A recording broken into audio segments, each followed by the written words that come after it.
2021 June 15 Bahrain വാർത്താ updates ആരംഭിക്കുമ്പോൾ സുപ്രധാനമായി അറിഞ്ഞിരിക്കേണ്ട ഒരു കാര്യം, എല്ലാവരെയും നമ്മൾ അറിയിക്കേണ്ട ഒരു വിഷയം. മിനിഞ്ഞാന്ന് 4 മലയാളികൾ മരിച്ചു എന്ന് നമുക്കറിയാം ബഹ്റിനിൽ ഈ രോഗബാധയാൽ. അവിടെ ഒരാളുടെ കാര്യം മാത്രം നമ്മൾ പ്രത്യേക പരിഗണനയ്ക്ക് വേണ്ടി എല്ലാവർക്കും പാഠമാകാൻ വേണ്ടി എടുക്കുകയാണ്. അദ്ദേഹം പലയിടങ്ങളിലും പല രോഗബാധയുടെ ലക്ഷണങ്ങളും കണ്ടിട്ടും ഒന്ന് പോയി പരിശോധിക്കണോ വേണ്ടയോ എന്നൊക്കെ ഇങ്ങനെ ആലോചിച്ച് അവിടെ പോയാൽ ഇനി പരിശോധിച്ച് തെളിഞ്ഞാൽ എന്തായിരിക്കും, പിന്നെ 444 വിളിച്ചിട്ട് അവർ വരുന്നതുവരെ കാത്തിരിക്കണോ, ഒരുപാട് ആശയക്കുഴപ്പം അദ്ദേഹത്തിനുണ്ടായിരുന്നു. ഈ സാഹചര്യത്തിൽ ഒരുപാട് പേർ ഇപ്പോഴും ബഹ്റിനിൽ മലയാളികളുടെ കൂട്ടത്തിൽ ഇനിയിപ്പോൾ ടെസ്റ്റിനൊന്നും പോകേണ്ട കാര്യമില്ല, ആംബുലൻസ് വിളിച്ച് പോകണം, അല്ലെങ്കിൽ അങ്ങനെ ചെയ്യണം, ആപ്പ് ഇങ്ങനെ ചെയ്യണം, ബി അവെയർ ആപ്പ് അങ്ങനെ ചെയ്യണം എന്നൊക്കെ പറഞ്ഞിട്ട് അതൊരു ബുദ്ധിമുട്ടാണെന്ന് കരുതിയിരിക്കുന്ന ആളുകളുടെ ഓർമ്മയ്ക്ക് വേണ്ടിയാണ്, അങ്ങനെയുള്ളവർ ആകാതിരിക്കാൻ വേണ്ടിയാണ് ഈ പറയുന്നത്. ഈ 2.5 ദിനാർ കൊടുക്കുമ്പോൾ ഫാർമസിയിൽ നിന്ന് കിട്ടുന്ന ടെസ്റ്റ് കിറ്റ് ഉണ്ടല്ലോ, റാപ്പിഡ് ആന്റിജൻ ടെസ്റ്റ്, അതൊന്ന് വാങ്ങി ആർക്കും പെട്ടെന്ന് ടെസ്റ്റ് ചെയ്ത് നോക്കാൻ പറ്റുന്നതാണ്. ആ സൗകര്യം കൊടുത്തിരിക്കുന്ന രാജ്യമാണ് ബഹ്റൈൻ. ആ സൗകര്യം ഉപയോഗപ്പെടുത്തണം. അതിൽ പോസിറ്റീവാണെന്ന് കണ്ടാൽ നമുക്ക് അപ്പോയിന്റ്മെന്റ് വേണ്ട എന്ന സത്യം അറിഞ്ഞിരിക്കണം. 3 പുതിയതായിട്ട് തുറന്ന ഒരു ഡ്രൈവ് ത്രൂ സെന്റർ കൂടി ചേർത്താൽ 3 ഡ്രൈവ് ത്രൂ സെന്ററുകളിൽ നേരിട്ട് പോയി നമുക്ക് അപ്പോയിന്റ്മെന്റ് ഇല്ലാതെ തന്നെ ഇതാ ഞാൻ പോസിറ്റീവാണ് ആള് എന്ന് അപ്ഡേറ്റ് ചെയ്തിട്ട് അവിടെ പോയാൽ PCR ടെസ്റ്റ് എടുക്കാൻ പറ്റും. ഈ സൗകര്യം പ്രയോജനപ്പെടുത്താതെ 444 വിളിച്ചിട്ട് കിട്ടുന്നില്ല, ഞാൻ എവിടെ പോകണം എന്നൊക്കെ അറിയാതിരിക്കുന്ന വിദ്യാസമ്പന്നരായ ആളുകൾ പോലും ഇപ്പോഴും മരണത്തിന് കീഴടങ്ങാൻ വേണ്ടി പരിശോധന നടത്താനുള്ള സൗകര്യമുണ്ടായിട്ടും അത് ചെയ്യാതെ കാത്തിരിക്കുന്നു എന്നറിയണം. ഇത് ബുദ്ധിമുട്ടുണ്ടാക്കുന്ന ഒരു സാഹചര്യമാണ്. 3 സെന്ററുകളിലും പോകാം. ലക്ഷണമുണ്ടോ ആന്റിജൻ ടെസ്റ്റ് നടത്തുക. അപ്പോയിന്റ്മെന്റ് പിന്നെ വേണ്ട. പോസിറ്റീവാണെങ്കിൽ ഒന്നുകിൽ റാഷിദ് എക്വസ്ട്രിയൻ ആൻഡ് ഹോർസ് റേസിംഗ് ക്ലബിൽ, അല്ലെങ്കിൽ പുതുതായിട്ട് മുഹറക്കിൽ ഈ കിങ് ഹമദ് യൂണിവേഴ്സിറ്റി അതിനടുത്തുള്ള സെന്ററിൽ പോകാം. അങ്ങനെയൊക്കെയാണ് സൗകര്യങ്ങൾ ഒരുക്കിയിരിക്കുന്നത് എന്ന് മനസ്സിലാക്കി നീങ്ങുക. പുതിയ ഈ ഡ്രൈവ് ത്രൂ സെന്റർ ടാസ്ക് ഫോഴ്സിന്റെ മേധാവി സന്ദർശിച്ചു. അത് ഇന്റർനാഷണൽ എക്സിബിഷൻ സെന്റർ ഉണ്ട്, ഇന്റർനാഷണൽ സർക്യൂട്ട് ഉണ്ട്, പിന്നെ ഈ പറഞ്ഞ പുതിയ കിങ് ഹമദ് യൂണിവേഴ്സിറ്റിയുടെ ഹോസ്പിറ്റലിന്റെ അടുത്തുള്ള സെന്ററുമുണ്ട്. ഇതൊക്കെ സന്ദർശിക്കുന്ന വാർത്ത പറയുന്നതിനാണെന്ന് വെച്ചാൽ സാധാരണക്കാർക്ക് പോകാൻ പറ്റിയ കേന്ദ്രങ്ങളാണ് എന്ന കാര്യം ഓർമ്മിപ്പിക്കാൻ വേണ്ടിയാണ്. ഏറ്റവും സുപ്രധാനമായ ഒരു സംശയം ഞങ്ങളുടെ ഡെസ്കിലേക്ക് വന്നത് എല്ലാവരും അറിയണം, അല്ലെങ്കിൽ നിങ്ങൾ അറിയിക്കണം. അതിങ്ങനെയാണ്: ഏതെങ്കിലും സാഹചര്യത്തിൽ ഈ വർക്ക് പെർമിറ്റ് കൊടുക്കുന്നില്ല ഇന്ത്യയിൽ നിൽക്കുന്നവർക്കെന്ന് പറഞ്ഞു, ഫാമിലി ഡിപ്പെൻഡന്റ് വിസ കൊടുക്കുന്നുണ്ടോ പുതിയതായിട്ട്? വിസിറ്റ് വിസ എടുത്തവർക്ക് വരാൻ ഏതെങ്കിലും മാർഗമുണ്ടോ? ഇങ്ങനെയൊക്കെ ചോദിച്ചുകൊണ്ടാണ് ആളുകൾ സംശയമായിട്ട് ഞങ്ങളുടെ മുന്നിലേക്ക് വരുന്നത്. പുതിയ വിസ കൊടുക്കുന്നില്ല എന്ന് വെച്ചാൽ കൊടുക്കുന്നില്ല തന്നെ. ഇന്ത്യ അടക്കമുള്ള പല രാജ്യങ്ങളിലേക്കും പുതിയ വിസ ഇപ്പോൾ കൊടുക്കുന്നില്ല. അതുകൊണ്ട് ഫാമിലി ഡിപ്പെൻഡന്റ് വിസ കിട്ടുമോ, പുതിയ ജോബ് വിസയല്ലേ കിട്ടാതിരിക്കുള്ളൂ എന്നൊക്കെ പറയുന്നതിൽ ചോദിക്കുന്നതിൽ അർത്ഥമില്ല. വിസിറ്റ് വിസ എടുത്തവർ കാലാവധി കഴിയാൻ പോകുന്നു, അല്ലെങ്കിൽ ഇറങ്ങാൻ പറ്റില്ലേ, എന്തെങ്കിലും പോയാൽ. അതേസമയം ബഹ്റിൽ നിൽക്കുന്ന ആളുകൾക്കാണെങ്കിൽ ജോലിയുള്ളവർക്ക് അല്ലെങ്കിൽ ജോലിയില്ലാത്തവർക്ക് വേറൊരു വിസയിലേക്ക് ട്രാൻസ്ഫർ ചെയ്യാനുള്ള സൗകര്യം ഇപ്പോഴും ഉണ്ട്.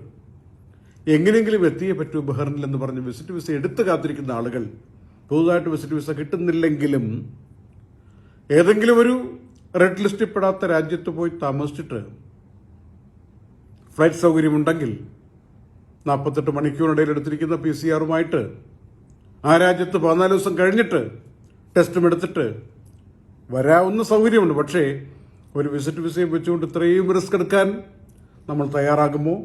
അങ്ങനെ ഒരു ചെറിയ ഓപ്ഷൻ ഇപ്പോഴും ബാക്കിയുണ്ട് എന്ന് ഓർമ്മിപ്പിക്കുകയായിരുന്നു. നാളെ മുതൽ മറ്റൊരു രാജ്യം തിരക്കി പോയിട്ട് അവിടെ പോയി 14 ദിവസം താമസിച്ചിട്ട് പിന്നെ PCR എടുത്ത് വരാം എന്നൊന്നും കരുതാൻ വേണ്ടിയല്ല.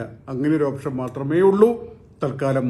പക്ഷേ ഇന്ത്യയിലെ സാഹചര്യം ഗണ്യമായി രോഗബാധയുടെ കാര്യത്തിൽ കുറയുകയാണ്, ആശ്വാസത്തിലേക്ക് പോവുകയാണ്. വളരെ സജീവമായി പെട്ടെന്ന് തന്നെ വിസ കൊടുക്കുന്ന സമ്പ്രദായവും ഈ കർശനമായ നിയന്ത്രണങ്ങളിൽ ഇളവ് വരുന്ന സാഹചര്യവും ഉണ്ടാകുമെന്ന് എല്ലാവരും പ്രതീക്ഷിക്കുകയാണ്.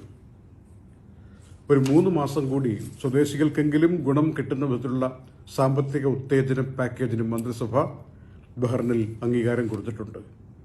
ജൂൺ മുതൽ ഓഗസ്റ്റ് വരെ. അതായത് സ്വകാര്യ കമ്പനികളിലെ സ്വദേശി ജീവനക്കാർക്ക് ആദ്യത്തെ മാസം ഫുൾ സാലറി കൊടുക്കും, അതിനുവേണ്ട ഡിപ്പാർട്ട്മെന്റ് കൊടുക്കും. 2ാം മാസവും 3ാം മാസവും പകുതി കൊടുക്കും. പിന്നെ മുനിസിപ്പൽ ഫീസിന്റെ ഇളവിന്റെ കാര്യം 3 മാസവും കൊടുക്കും. ഈ രോഗം ബാധിക്കപ്പെട്ടു, അത് കാരണം സാമ്പത്തിക പ്രശ്നമുണ്ടായി എന്ന് ബോധിപ്പിക്കുന്ന കമ്പനികൾക്ക്. ടൂറിസം കമ്പനികൾക്ക് ടൂറിസം ഫീസിന്റെ ഇളവ് കൊടുക്കും. ഗവൺമെന്റ് കെട്ടിടങ്ങൾക്ക് വാടക തൽക്കാലം 3 മാസത്തേക്ക് കൊടുക്കേണ്ടതില്ല. ചില കമ്പനികൾക്ക് ഈ രോഗബാധ കാരണം ബുദ്ധിമുട്ടിലായി തെളിയിക്കാൻ പറ്റിയാൽ CR പുതുക്കുന്നതിനുള്ള ഫീസിൽ ഇളവ് കൊടുക്കും. ഇങ്ങനെയൊക്കെയുള്ള കാര്യങ്ങൾക്ക് മന്ത്രിസഭ അംഗീകാരം നൽകിയിരിക്കുകയാണ്. കൂട്ടത്തിൽ ഒരു അംഗീകാരം കൂടി പറയട്ടെ. ലോകാരോഗ്യ സംഘടന പറയുന്നു, ബഹ്റിന്റെ തലസ്ഥാനമായ മനാമ ഹെൽത്ത് സിറ്റി 2021 ആയി പ്രഖ്യാപിക്കപ്പെടുകയാണ്. മനാമയിൽ ആരോഗ്യ കാര്യങ്ങൾക്ക് വേണ്ടി നൽകുന്ന സേവനങ്ങൾ, സൗകര്യങ്ങൾ, അതിന്റെ സൂക്ഷ്മത, നിലവാരം, ആക്സസിബിലിറ്റി, നമുക്ക് എത്തിച്ചേരാൻ പറ്റുന്ന ഒരു സാഹചര്യം, ഇതെല്ലാം പരിഗണിച്ചുകൊണ്ടാണ് ഒരു അന്താരാഷ്ട്ര ആരോഗ്യ കേന്ദ്രം എന്ന രൂപത്തിൽ മനാമ വളർന്നിരിക്കുന്നു. മിഡിൽ ഈസ്റ്റിനെ നോക്കിയാൽ ഒരു ക്യാപിറ്റൽ സിറ്റി ഈ പട്ടികയിൽ ഇടം നേടുന്നത് ആദ്യമാണ് എന്ന് മനസ്സിലാക്കുക. ഇത് ലോകാരോഗ്യ സംഘടനയാണ് അംഗീകാരം കൊടുത്തിരിക്കുന്നത്. വെർച്വൽ മീറ്റിംഗിലൂടെ ഇത് സംബന്ധിച്ച പ്രഖ്യാപനം ലോകാരോഗ്യ സംഘടന പ്രതിനിധികൾ ബഹ്റിൻ ആരോഗ്യമന്ത്രിയുടെ സാന്നിധ്യത്തിൽ നടത്തി സർട്ടിഫിക്കറ്റ് നൽകുകയും ചെയ്തു. ഇൻസ്പെക്ഷൻ നടപടികൾ തുടരുകയാണ്. നിയമം ലംഘിക്കുന്ന റെസ്റ്റോറന്റുകൾ, കഫേകൾ 39 എണ്ണം കൂടി പുതിയതായി ലീഗൽ ആക്ഷന് വിധേയമായി വരികയാണ്. ഈ ലോക്ക്ഡൌണുമായി ബന്ധപ്പെട്ടൊക്കെ നിൽക്കുന്ന സമയത്ത് ആളുകൾക്ക് ഒരുപാട് ബുദ്ധിമുട്ടുണ്ട്. ജോലിയില്ല, വരുമാനമില്ല. ബഹ്റിൻ KMCC വീണ്ടും സജീവമായിട്ടും കാരുണ്യ സ്പർശവുമായി രംഗത്ത് വന്ന് എല്ലാവർക്കും മാതൃകാപരമായിട്ട് ഭക്ഷ്യ കിറ്റുകളുടെ വിതരണവും മറ്റ് ബോധവൽക്കരണ പരിപാടികളും സമാശ്വാസ പദ്ധതികളുടെ പ്രഖ്യാപനവും ഒക്കെയായി മുന്നോട്ട് പോവുകയാണ്. അതിന്റെ കിറ്റുകളുടെ വിതരണം AP ഫൈസൽ, സിദ്ദിഖ് കണ്ണൂർ എന്നിവർ നിർവഹിച്ചു. എല്ലാവരും സഹായിക്കുന്നുണ്ട് KMCCയുടെ ഈ പ്രവർത്തനങ്ങൾക്ക്. അങ്ങനെയുള്ളവർക്ക് ബഹ്റിൻ KMCCയുടെ പ്രധാനപ്പെട്ട ഭാരവാഹികൾ എന്ന രൂപത്തിൽ ഹബീബ് റഹ്മാനും അസൈനാർ കളത്തിങ്കലും നന്ദി പ്രകാശിപ്പിക്കുകയും ചെയ്തു. 15 പേരുടെ മരണമാണ് പുതിയതായി റിപ്പോർട്ടായി വന്നിരിക്കുന്നത്. ഈ ജൂൺ 15-നും 1236 മൊത്തം മരണസംഖ്യ. 792 പേർക്ക് രോഗബാധ, 1500ഓളം രോഗമോചനം.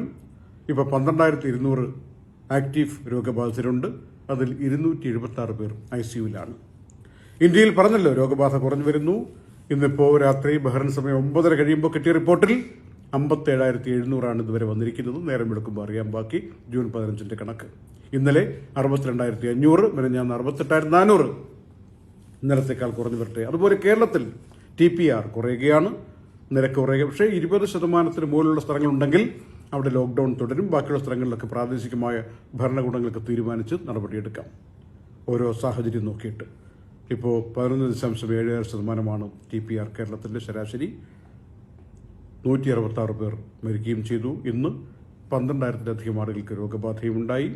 ബാറുകൾ തുറക്കാനും പലയിടങ്ങളിലും ഇളവുകൾ നൽകാനും തീരുമാനമായിട്ടുണ്ട്.